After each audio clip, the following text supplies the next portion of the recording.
ሀቢብ የሚባለው ይሄ አዝማሪው ማለት ነው። ፌስቡክ ላይ የሚገርም ነገር ፕሮቴስታንት ውስጥ ማውቀውን መዝሙር ገዚህ ቲክቶክ ሚዲያ ላይ ትዳር እናጋባለን የሚሉ ሰዎች አገናኝተዋታል። ቪዲዮ ላኪ፣ ፎቶ ላኪ ይባላል። ፎቶና ቪዲዮ ይላካል። ከዛ በኋላ መጨረሻ ላይ ያ ፎቶና ቪዲዮን ካየ በኋላ ያ ሰው እለቅብሻለሁ እያለ እያስፈራራ ገንዘብ መቀበል ጀምረዋል ማለት ነው። ስሙኝ፣ ሐሳባችሁም እዚህ ይሁን። የሴቶችን ነገር አደራ አሉ። መቼ ነው ይሄን አደራ ያሉት? መቼ ነው? ሐጀተል ወዳ ይባላል። የስንብት ሐጃቸው ላይ አደራ የሴቶችን ነገር አሉ። በደንብ ላስምርላችሁ። አሰላሙ አለይኩም ወራህመቱላሂ ወበረካቱ። ውድ ቤተሰቦቼ እንደምን አላችሁ? ሁላችሁም በያላችሁበት ሰላማችሁ ብዝዝት ይበልኝ። በዛሬው ፕሮግራሚ መግቢያ ላይ እንደሰማችሁት እጅግ በጣም ያሳፈረኝ እጅግ በጣም ውስጤን የነካው ተግባር ነው። ይህንን ተግባር ሙስሊሞች ያደርጉታል፣ ከሙስሊሞች ይፈጸማሉ ተብሎ የማይታሰብ የማይጠበቅ ነገር ነው። ላይክና ሼር እያደረጋችሁ ይህንን ጉድ ተከታተሉት። በቀጥታ ወደ ቪዲዮ። የሰለሙትን ሰዎች እኛ ያሰለምናቸውን ሰዎች አልሰለማችሁም ማለት ጀመሩ። ሰምታችኋል አይደል? ይሄን ነገር ያጀባ እና መተው አልሰለማችሁም አሏቸው። ለምን? በነወይድ ነው ሻሃዳ ያዛችሁት፣ በከሌ ነው ሻሃዳ ያዛችሁትና አልሰለማችሁም እና ያው ነው ከሽርክ ወደ ሽርክ ውስጥ ነው የገባችሁት ብሎ ጭራሹ ነው ከእነሱም ብሶ ማለት ነው። እና እንዲህ አይነት ነገሮችን ጀማመሩ።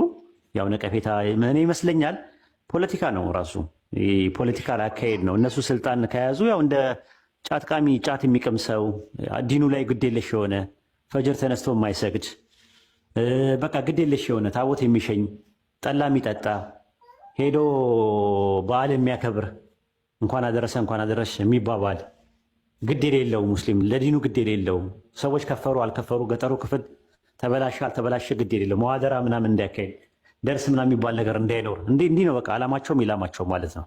ይሄ ሁለተኛ ዜጋ ሆነው ሙስሊሙ ተሸማቆ እንዲኖር ነው የሚፈልጉት። እንዲህ አይነት ነገር ነው የመጡት እና እስከዛሬ ድረስ የተነበሩ ነው የኔ ጥያቄ።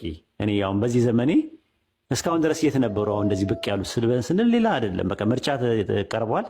ስለዚህ ያለው አማራጭ ምንድን ነው? መጅሊሱን ገልብጠው ገብተው ሌላ ነገር መስራት ስለሚፈልጉ ነው ማለት ያ ፈሳዳቸውን ለማሰራጨት እንትን ሊሉ ነው እንጂ አሁን እንትን የሚላሉ ማንም የነካቸው ሰው የለም። እኔ አንድ ቀንም ቢሆን ሳውራ ሰምታችሁን ታውቃላችሁ? በፊት እንደዚህ አይነት ነገር እኮ የለኝም ራሱ ግን አሁን ድንበር እያለፉ የእኛን ሰለምቴዎቻችንን እየተናገሩ ከእንትን አይደላችሁም ሙስሊሞች አይደላችሁም እናንተ እያሉ ምናምን ነገር።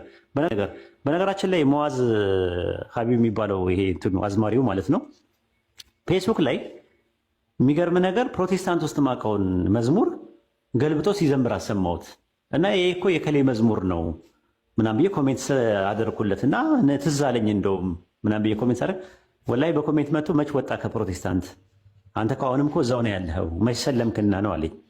ከዛ እንግዲያውስ እንደዛ ከሆነ አስልመኝ በልና እና ምናምን ብስለው ብሎክ አረገኝ ራሱ ይሄን ላኩለት ራሱ ማለት አውዙ ቢላህ በጣም የሚያጅብ ነገር ነው። ኡስታዝ ወሂድ የተናገረው ነገር ይሄ አዝማሪ ይሄ ሙአዝ የሚባል ሰው የሚሰራውን ስራ እንግዲህ እየሰማችሁት ነው። የማውቀው መዝሙር ይሄን ገልብጠህ እኮ ነው ስለው እንደዚህ አደረገ እያለ ነውና ይሄ ሰው ዓላማው ምንድነው? ኢላማው ምንድነው? ምን እየሰራ ነው ማለት እንደዚህ እዚህ ደረጃ እስከሚደርስ ድረስ ምን አይነት አስተሳሰብ ምን አይነት ቅንጭላት ነው ያለው ይህ ሰውዬ? ግን የመዝሙር እንትን ገልብጦ ነሽዳ ነው ብሎ ማቅረብ ምን አይነት አስተሳሰብ እንደሆነ በምን አይነት ሚዛን እየመዘነ እንደሆነ አላቅም። ካሁን በፊትም የሙዚቃ እንትኖችን እየገለበጡ ሲያቀርቡ ነበሩ። አሁን ጭራሽ ደግሞ መዝሙር ላይ በጣም የሚያጅብ ነገር ነው። ወላሂ በጣም የሚገርም ነገር ነው። እስቲ ቀጣይ ኡስታዝ ወሂድ አንድ መልእክት አለው፣ እሱን ተከታትለን እንመለስ። እዚህ ቲክቶክ ሚዲያ ላይ ትዳር እናጋባለን የሚሉ ሰዎች አገናኝተዋታል። መጨረሻ ላይ በውስጥ መስመር ትነጋገራለች እዚሁ ቲክቶክ ላይ እና ቪዲዮና ፎቶሽን ላኪልኝ ብሏት አገባሻለሁ ብሏት ኦኬ ያለች። ከዛ ከተስማማች በኋላ በጉዳዩ ላይ በኋላ ላይ እንትን ይለውና ዝም ይላታል። ከዛ ምንድነው ማለትም አሳውቀኝ ትዳር ብላ የመጣው አንተ ነህ፣ ስለዚህ መጨረሻውን አሳውቀኝ ምንድነው ምናምን ስትለው ብር አምጪ አላት። እንዴ ብር ለምን አመጣለሁ ምናምን ስትለው ብር ማምጣት አለብሽ 200 ሺህ ብር ማምጣት አለብሽ አላት። ምንም በተመለከተ ነው ማመጣው አልሰጥህም አለችው። እንግዲያውስ እንደዛ ከሆነ ሶሻል ሚዲያ ላይ ፎቶሽንና ቪዲዮሽን ለቃለሁ አላት። ያው ሸሪዓው ይፈቅድልኛል ብሎ ተሸፋፍና የነበረችው ልጅ እንድትገለጽ አድርጎ ጸጉሯ እንድትታይ አድርጎ ጸጉሯ የተከፈተችበትን ቪዲዮ ቀርጻ ላከችለት ማለት ነው ለማየት። በዚህ ደረጃ ብልግና እየተሰራ ነው ያለው። ትዳር እናጋባለን እያሉ ብዙ ሰዎች የሰው ሕይወት እያበላሹ ነው እና በጣም ያሳዝናል። እንዲህ አይነት ነገሮች እየተደረጉ ነው ያሉት። አንድ መላ ቢበጅበት ጥሩ ነው። ያ ጀማ እዚህ ኦንላይን ላይ እናጋባለን በቴሌግራምም ሆነ በቲክቶክ ወይም ደግሞ በፌስቡክ በየትኛው ሚዲያ እናጋባለን ብሎ የሚነሳ ሰዎች ከበስተኋላቸው ሌላ አጀንዳ ነው ያላቸው። የሰው ሕይወት እየተበላሸ ነው። የሰው ሕይወት እየተቀጠፈ ነው። የእህቶቻችን ሕይወት እየተቀጠፈ ነው። ስለዚህ ለዛውም ያንን ነገር ለማድረግ ብር ይከፍላሉ። ሁላ ቀብድ ማለት ነው። ወንድና ሴት እናገናኛቸዋለን ክፈሉ እየተባሉ ብሩ ላይ ይከፍላሉ እነዚህ ሰዎች ማለት ነው። ብራቸውንም ከፍለው ከዛ በኋላ ደግሞ አይተዋወቁም። ለመተዋወቅ ተብለው በውስጥ ለውስጥ ያወራሉ። ቪዲዮ ላኪ ፎቶ ላኪ ይባላል። ፎቶና ቪዲዮ ይላካል። ከዛ በኋላ መጨረሻ ላይ ያ ፎቶና ቪዲዮን ካየ በኋላ ያ ሰው እለቅብሻለሁ እያለ እያስፈራራ ገንዘብ መቀበል ጀምረዋል ማለት ነው። እንግዲህ አሁን የስንቱ ይፍጨው ሆድ ይፍጨው ስንቱ ያለበት ነገር ማለት ነውና ጥንቃቄ አድርጉ ለማለት ፈልጌ ነው። ትንሽ ደስተኛ አይደለሁም በዚህ አይነት ነገር ላይ ማለት ነው። ይሄን ስሰማ ትንሽ እንትን ብሎኛል፣ ረብሾኛል። ምን ያህል ከባድ እንደሆነ ማለት ነው። ማለት እንግዲህ እቺ ልጅ የተናገረች ነው እኛ የምናውቃት አካባቢ ነው ያለችው። አሁን ደግሞ ሌላ ቦታ ደግሞ ያሉ ሰዎች ደግሞ ምን ሊሉች እንደሚችሉ አስቡት። አረብ ሀገር ያሉ እህቶቻችን አስቡት። አውሮፓ ላይ ያሉትን፣ አሜሪካን ሀገር ያሉትን ትዳር ይፈልጋሉ። ሪል ነው፣ እውነት ነው። ግን ትዳር ከፈለጋችሁ በቤተሰብ ጨርሱ። ቤተሰብ አካባቢ ላይ ሄዱና ጨርሱ። በመታቆት ሰው ጨርሱ። ቢያንስ በውስጣቶቻችሁ አካባቢ ላይ እንኳን በጨርሱ ቢያንስ የሚታመን ሰው ይኖራል። ኦኬ። የሆነ ነገር ከፈለገ ትዳር የሚፈልግ ከሆነ መጀመሪያ ቤተሰባችሁን ይጠይቅ። ሄዱ አባታችሁን ሄዱ ይጠይቅ፣ ወንድማችሁን ሄዱ ይጠይቅ። ሶሻል ሚዲያ ላይ ምንም ነገር ሲመጣ አትቀበሉ። እንዲህ አይነት ነገር ከመታመም በላይ ትልቅ ነገር የለም፣ ህመም የለም። እና ጥንቃቄ አድርጉ ለማለት ፈልጌ ነው። አፎን አጉል ሰዓት ላይ ነው እንትን ያልኩት ማለት ነው። ኢብራሂምዬ አራብ ሸርስታዝ ትልቅ ነገር በጣም ያሳዝናል። የሰው ህይወት በጣም ከባድ ነው። ደግሞ ያስፈራራሉ። ምን ይላሉ? የሚገርመው ፓርት እሱ ነው። ከባድ ነው።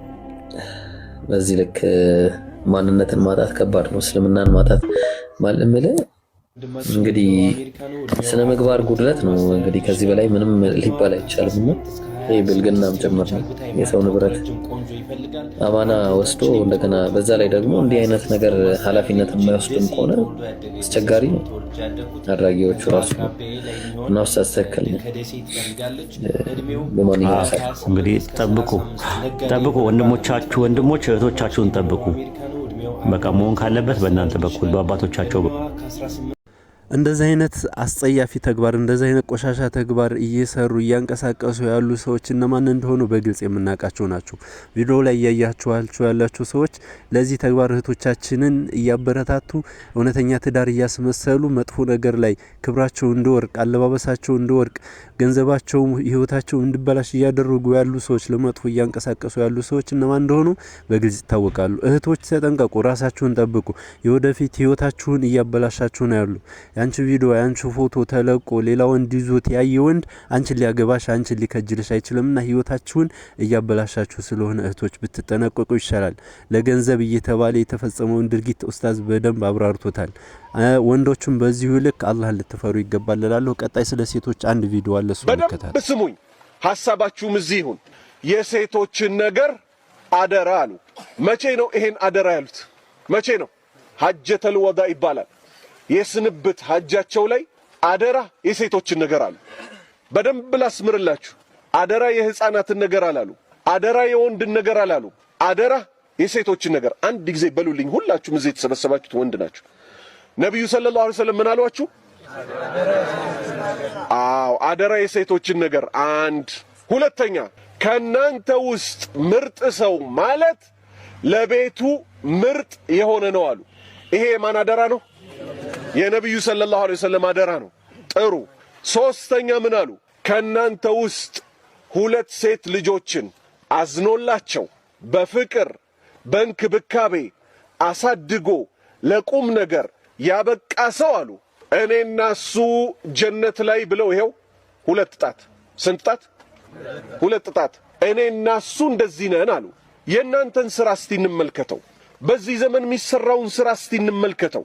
የውመል ቂያማ ከመጠየቃችን በፊት ትላንት ገበያ ቦታ ከሺህ ሴት በላይ አይተናል።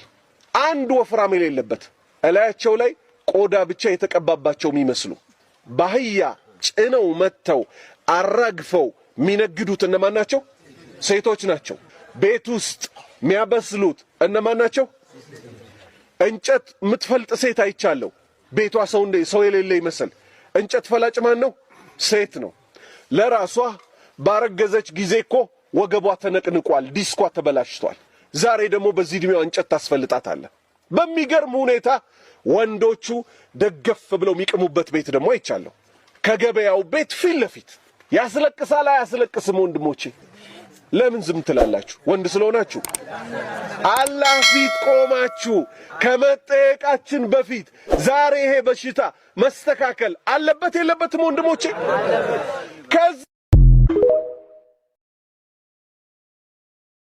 በደንብ ስሙኝ።